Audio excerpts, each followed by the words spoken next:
अऊज़ु बिल्लाहि स्समीइल अलीम मिनश शैतानिर रजीम बिस्मिल्लाहिर रहमानिर रहीम। या अय्युहल्लज़ीना आमनुत्तक़ुल्लाहा हक़्क़ तुक़ातिही वला तमूतुन्ना इल्ला व अंतुम मुस्लिमून। या अय्युहन्नासुत्तक़ू रब्बकुमुल्लज़ी ख़लक़कुम मिन नफ्सिन वाहिदा व ख़लक़ मिन्हा ज़ौजहा व बस्स मिन्हुमा रिजालन कसीरन व निसाअ वत्तक़ुल्लाहल्लज़ी तसाअलून बिही वल अर्हाम इन्नल्लाहा कान अलैकुम रक़ीबा। या अय्युहल्लज़ीना आमनुत्तक़ुल्लाहा वक़ूलू क़ौलन सदीदा युस्लिह लकुम अअमालकुम वयग़फ़िर लकुम ज़ुनूबकुम वमन युतिइल्लाह व रसूलहु फ़क़द फ़ाज़ फ़ौज़न अज़ीमा।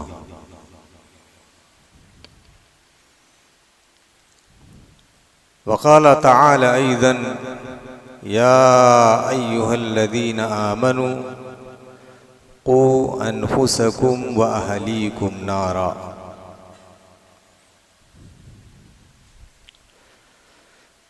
हम्द व सताइश अज़मत व किब्रियाई अल्लाह रब्बुल इज़्ज़त के लिए लायक और ज़ेबा है।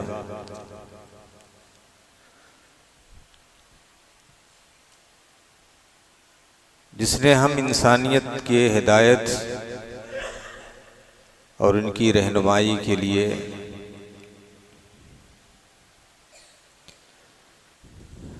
अंबिया कराम अलैहिमुस्सलाम व तस्लीम का एक तवील सिलसिला जारी किया।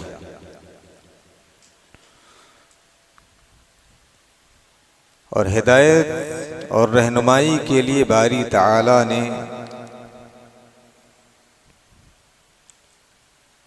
बेमिसाल कानून, बेमिसाल दस्तूर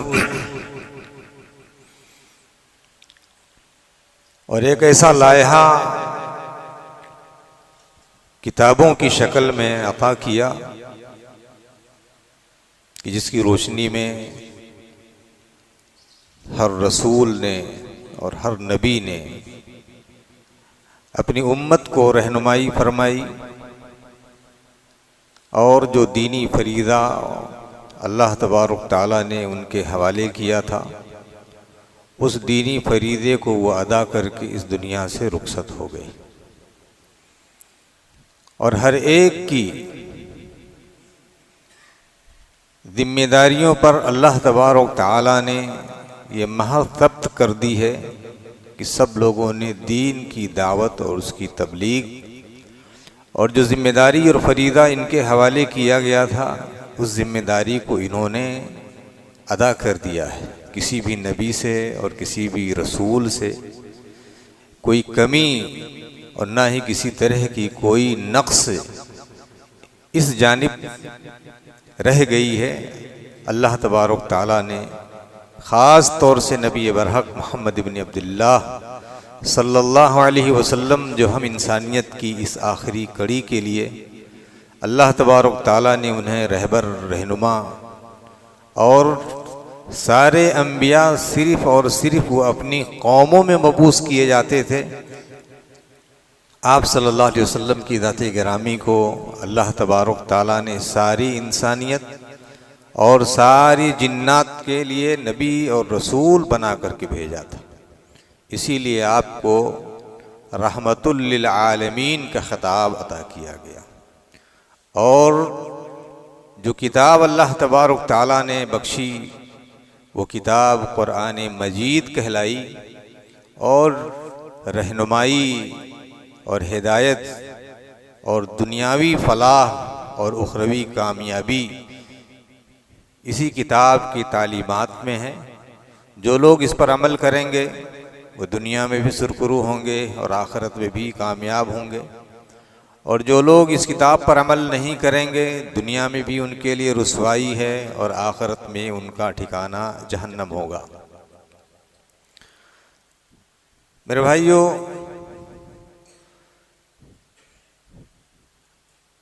कभी कभी इंसान जब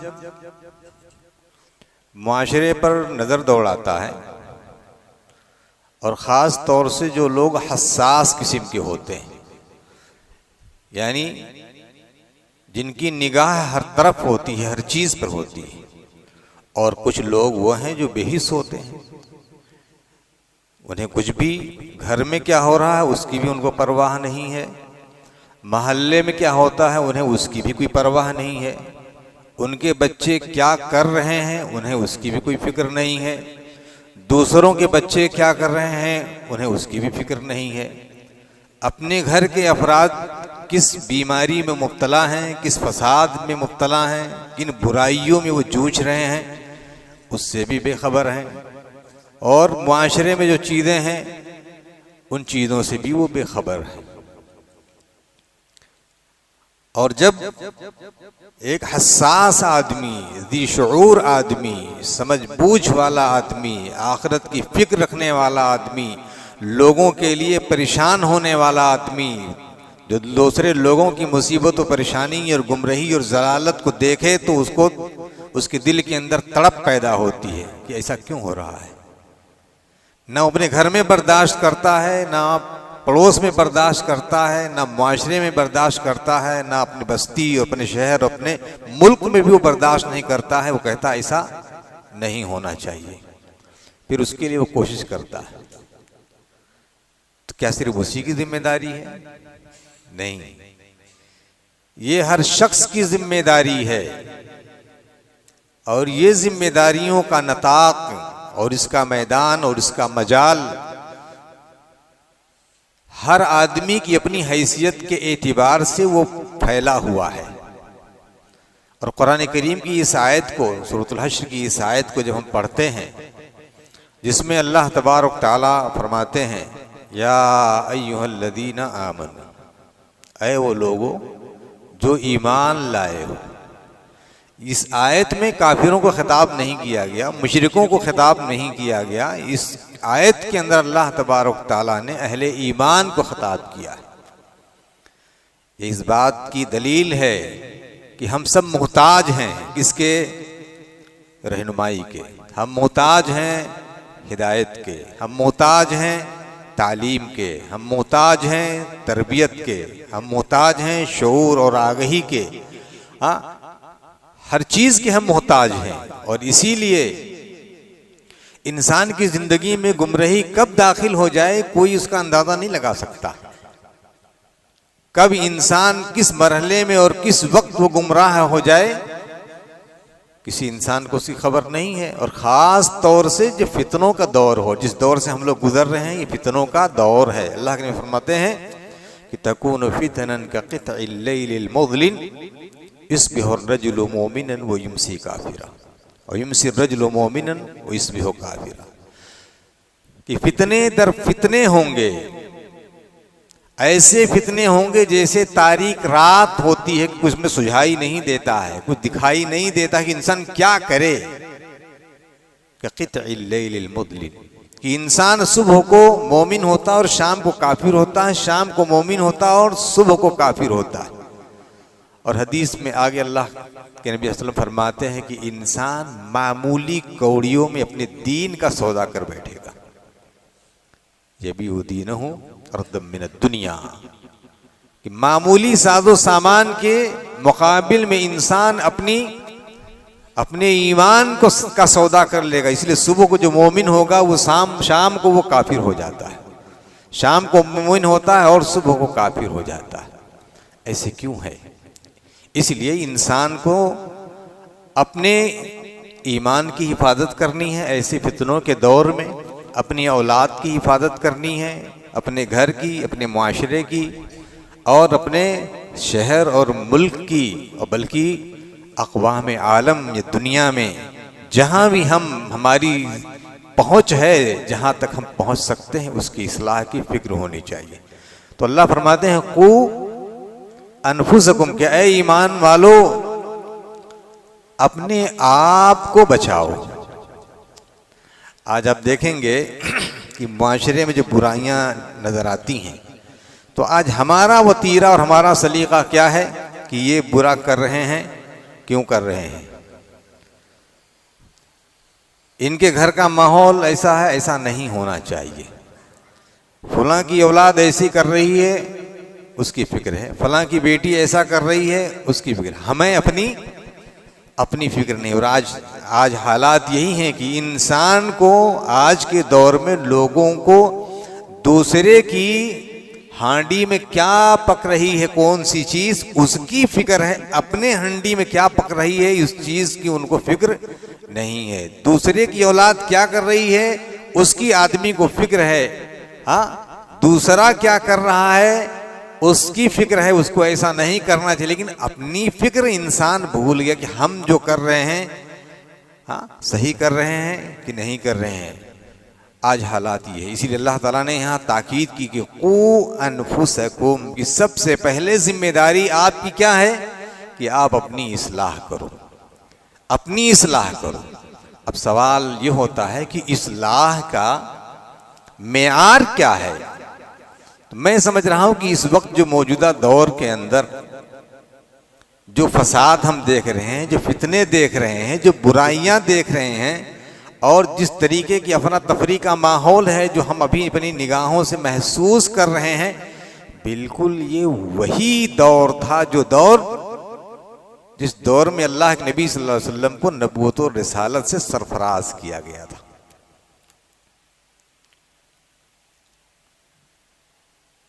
शिर्क जो सबसे बड़ा गुनाह है, आज अगयार को तो छोड़ो, आज अपनों में से लोग 90%, अपने में से 90% लोग आज इस शिर्क के अंदर मुब्तला।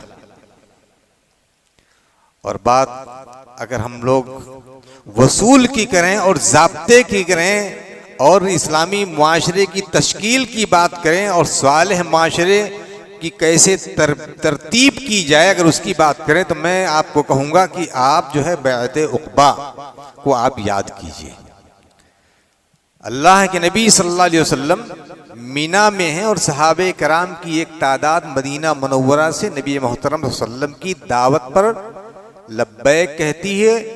और चूंकि वो जमाना था छुप छुपा करके मिलने का, तो सब लोग हज के बहाने आए और मिना में अल्लाह के नबी सल्लल्लाहु अलैहि वसल्लम से मुलाकात की। जो है उबादा बिन साबित रदी अल्लाह ताला अन्हु इस हदीस के रावी हैं, सही बुखारी की रिवायत है।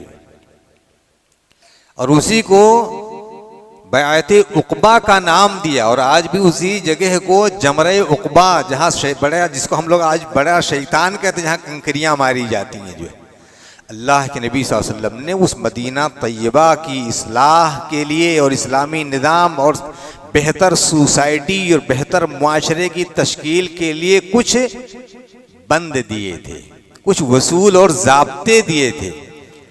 उनमें जो सबसे बड़ा ज़ाब्ता था, उस ज़ाब्ते की रोशनी में अल्लाह के नबी वसल्लम ने फरमाया, सबसे पहले अल्लाह तुशरिकू बिल्लाहि शैआ। सबसे पहले सोचिए, नमाज की दावत नहीं, ज़कात की नहीं, रोजे की नहीं, अल्लाह के नबी सल्लल्लाहु अलैहि वसल्लम ने सबसे पहले उनको तौहीद की दावत दी।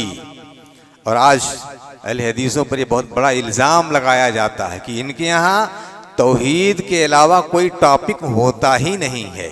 जी हाँ, हमारे नबी के यहाँ भी यही था कि नबी सल्लल्लाहु अलैहि वसल्लम के यहाँ भी तौहीद के अलावा सबसे पहले तौहीद होता था। आप तौहीद होता था, बुरी चीज शिर्क हुआ करती थी, सबसे टॉप पर शिर्क था बुराइयों में। इसीलिए अल्लाह के नबी सल्लल्लाहु अलैहि वसल्लम तौहीद की दावत देते थे, अल्लाह तुशरिकू बिल्लाहि शैया। ये हमारी जिम्मेदारी है। अब क्या हमारी कू अनफुसकुम, हम अपने आप को शिर्क से बचा लें। सबसे पहली दावत अपनी, अपने जात के लिए। व अहलीकुम, और अपनी औलाद को। ये माँ बाप की जिम्मेदारियां हैं कि आप कन्वेंट स्कूलों में तो आप भेजते हो, कॉलेज और यूनिवर्सिटियों में तो आप भेजते हो उनको, हाँ, लेकिन क्या आपने तौहीद की तालीम दी है? वरना इस आयत के पकड़ में आ जाओगे आप। और यही औलाद जिनके लिए आप चोरी चमारी बेईमानी करते हो और महल्लात और कोठियां बना करके इनको बहुत आसूदा छोड़ करके जाते हो, क़यामत के दिन उनका हाथ होगा और आपका गिरीबान होगा। ये वहां खड़े होकर के पकड़ लेंगे, हाँ पकड़ लेंगे अल्लाह तबारक ताला के सामने। तो उस रुसवाई से आप बच जाओ जो है। को अनफुसकुम व अहलीकुम। आज इस चीज का तजर्बा करना चाहो तो आप अपने घर में अपने बच्चों से अकीदे तौहीद के चंद सवालात कर डालो। अपने बच्चों से पूछो तौहीद अल्लाह के बारे में, अल्लाह की ज़ात के बारे में, अल्लाह की सिफात के बारे में आप पूछो अपने बच्चों से। फरिश्तों के बारे में आप सवाल कीजिए, अंबिया के बारे में आप सवाल कीजिए। हाँ, उसूल सलासा कब्र में जो सवाल और जवाब होगा उसके बारे में सवाल कीजिए। जिब्रील के बारे में आप पूछिए। हाँ, मलकुल मौत के बारे में अपने बच्चों से पूछिए। हाँ, कब्र में अजाब कैसे दिया जाता है बच्चे को मालूम है? क्या अकीदा है आपके बच्चे का उसके ताल्लुक से? जानता है कि नहीं जानता है? जो है इंसान जब मर जाता है रूहें कैसे निकलती हैं, कहाँ आती हैं, कहाँ जाती हैं, मालूम है आपके बच्चों को? हाँ, नहीं तो वो तो कहेंगे कि इंसान जब मर जाता है तो उनकी रूह अगर अच्छा है तो अच्छे परिंदों की शक्ल में उड़ रहा होगा, और अगर बुरा है तो गधा और सुअर और कुत्ता बन करके इधर उधर घूम रहा होगा। आज हमारे बच्चे ये भी जानते हैं। जो गैरों का जो अकीदा है आज वही अकीदा हमारे बच्चे भी जानते हैं। तो आप अपने इसका तजर्बा अपने घर में आप करिए और अपनी औलाद से पूछिए कि आपकी औलाद तौहीद में कितनी है। बीवी तौहीद से वाकिफ है कि वाकिफ नहीं है? कि सिर्फ रोजाना कमाना खिलाना और हर ईद के ऊपर उसके लिए कपड़े और हर मौसम में उसके लिए गहने बनवाना क्या सिर्फ ही आपकी जिम्मेदारियों में है? नहीं, माशरे की इस्लाह की जिम्मेदारी आपके ऊपर है। को अनफुसकुम व अहलीकुम। आपके अहलो अयाल में कौन है? अहलो अयाल में आपके जुमला अकारिब हैं, जुमला अज्जा हैं, जुमला रिश्तेदार हैं। जो जितना ज्यादा करीब है उसके साथ आपका उतना ज्यादा ताल्लुक है। आप जानिए कि आपके दूसरे जो रिश्तेदार हैं वो कैसे हैं, अकीदे तौहीद में मजबूत है कि नहीं मजबूत। तो अल्लाह के रसूल ने पहला जो ज़ाब्ता दिया क्या? अल्लाह तुशरिकू बिल्लाहि शैया, कि अल्लाह के साथ जर्रा बराबर भी शराकतदारी नहीं। आगे एक और उसूल दे दिया, वो क्या? अल्लाह तसरिकू, चोरी मत करो, चोरी मत करो। माना यह है कि अल्लाह के नबी सल्लल्लाहु अलैहि वसल्लम ने सालेह माशरे के लिए एक बुनियाद अता किया कि माल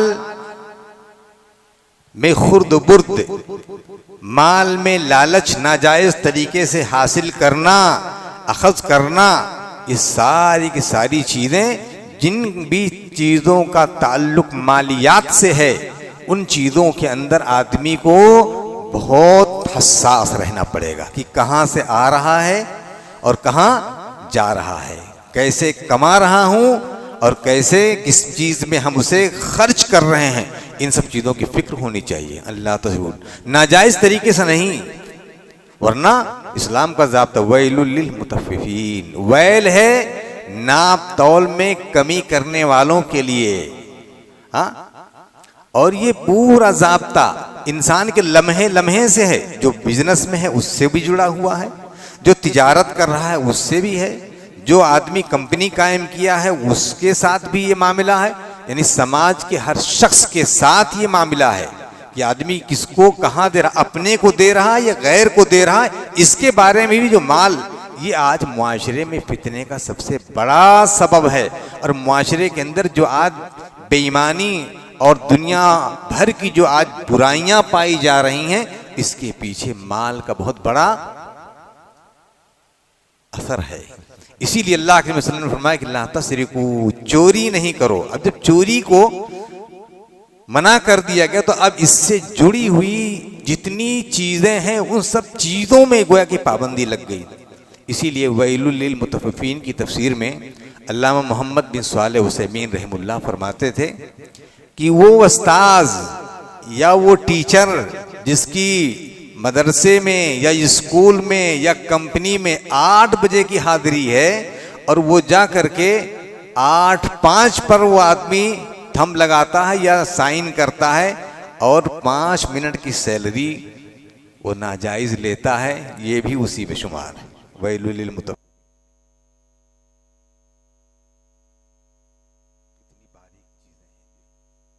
इसीलिए अल्लाह के नबी वसल्लम ने, अब अगर ये मामला हो जाए कि आप अपने मालिक के लिए, दुकानदार, किरायादार दुकानदार के लिए, हाँ, कंपनी का मालिक जो है अपने मैनेजर के हवाले से, अगर ये सब लोग अगर इन सब चीज़ों से अगर बच जाएं तो कैसा माहौल होगा, कैसा माहौल होगा। दुकानें खोल के आप चले जाएंगे, कोई आपके दुकान के अंदर कोई हाथ नहीं डालेगा। जो यानी दुकानें खुली छोड़ कर जब ये माहौल हो जाएगा कि चोरी नहीं की जाएंगी, दुकानों पर ताले नहीं लगेंगे, तब दुकानें यूं ही ऐसी छोड़ करके चले जाएंगे। जो और अल्लाह के नबी के ज़माने में तो आप जानते हैं ना, वो बड़े दरवाजे, मोटे ताले और बड़ी बड़ी मजबूत स्टील और पीतल की कुंडियां थोड़ों ना लगाई जाती थी, वहां तो सिर्फ पर्दे लटक रहे होते थे, पर्दे लटक रहे होते थे। वो ज़माना था जब अल्लाह के नबी सल्लल्लाहु अलैहि वसल्लम ने तरबियत की थी, सालेह माशरे की तश्कील फरमाई थी, तो ये चीज़ें थी कि कोई आदमी चोरी नहीं करेगा। तीसरा जो दाब्ता था उसमें तकरीबन 6-7 बुनूद आपने दिए थे, इस्लामी मुआशरा कैसे तश्कील पाए जो है और कैसे उसके अंदर अच्छाइयाँ आएंगी। वला तज़्नू, ज़िना बदकारी ना करो। आज एक बड़ा मामला है, एक बड़ा मामला है बदनिगाही का, बदकारी का। हाँ, आज हमारे समाज और मुआशरे के अंदर ये बड़ी बुराई आज सरायत कर गई है इंसान, और आज इंसान के लिए बचना इन सब चीज़ों से, आज ये जो शैतान में हर आदमी के हाथ और उसके जेब में जो एक शैतानचा है, इसने तो बुराइयों को और ज़्यादा बेलगाम कर दिया है। बुराइयों तक पहुंचना बहुत सहल हो गया है। पहले इंसान कदमों से चल करके जाता था और अब बुराई उसके उंगलियों में आ गई है, इशारे में आ गई है, जो यहाँ तक कि अब ज़बान से बोलता है और वो चीज़ उसकी स्क्रीन के ऊपर आ जाती है। कितना बड़ा जुर्म है, आप इसका अंदाज़ा लगाते हैं अल्लाह के नबी वसल्लम की हदीस से। लअलमन्ना अक़वामन मिन उम्मती यातून यौमल क़ियामति बिहसनाति मिस्ल जिबाल तिहामा फयजअलहुन्नल्लाहु हबाअम मंसूरा। कि मैं अपनी उम्मत के, सोचिए किसकी, गैरों की बात नहीं करें, मेरे अपनी उम्मत की, मुशरिकीन कुफ्फार की बात नहीं, मेरी उम्मत की। मैं जानता हूं जो क़यामत के दिन आएंगे और ढेरों सारी इबादत और बंदगियों के साथ, और मैं उनको रुई के फव्वे की तरह उड़ा दूंगा। हबा मंसूरा, धुनी हुई रुई की तरह से कि पकड़ो तो आपके हाथ में ना आया। क्या गुनाह क्या था उन लोगों का, बेचारों का। सोचिए वो बेचारे मुत्तकी हजरात थे, हाँ, तहज्जुद गुजार लोग थे, फराइज का एहतिमाम करने वाले, सुनन और नवाफिल को बरतने वाले थे, रोजेदार थे, हज और उम्रा हर साल करने वाले थे सारे। लेकिन अल्लाह ने उनकी उन नेकियों को हबा मंसूरा बना दिया, रेत के जर्रात बना दिया जो हवा में उड़ रहे हैं। गुनाह क्या था, जिक्र किया गया, वइज़ा खलौ बिमहारिमिल्लाहि इंतहकुहा, कि अल्लाह की हुर्मतों के साथ जब मौका मिल गया तो पामाल कर दिया। मिसाल के तौर पर किसी औरत की तस्वीर देखना, अजनबिया औरत की तस्वीर देखना आपके लिए जायज नहीं है। आप इस नंगी आंख से आप देखो, या आप चश्मा लगा करके देखो, आप इस सामने वो तस्वीर मौजूद है उसको देखो, या आप अपने मोबाइल के स्क्रीन पर उस तस्वीर को देखो जिसका देखना आपके लिए जायज नहीं है, या आपके आमाल को ज़ाय और बर्बाद करने के लिए एक झलक देखना ही काबिल। आलमन्ना अक़वामन मिन उम्मती यातून यौमल क़ियामति बिहसनातिन मिस्ल जिबाल तिहामा फयजअलहुन्नल्लाहु हबाअम मंसूरा। अल्लाह के वसल्लम फरमाते हैं, अल-ऐनान तज़नियान व ज़िनाहुमा अन-नज़्र वल यदान तज़नियान व ज़िनाहुमा अल-बत्श वल रिजलान तज़नियान व ज़िनाहुमा अल-मश्य। कि दोनों आंखें जिना करती हैं और इनका जिना देखना है।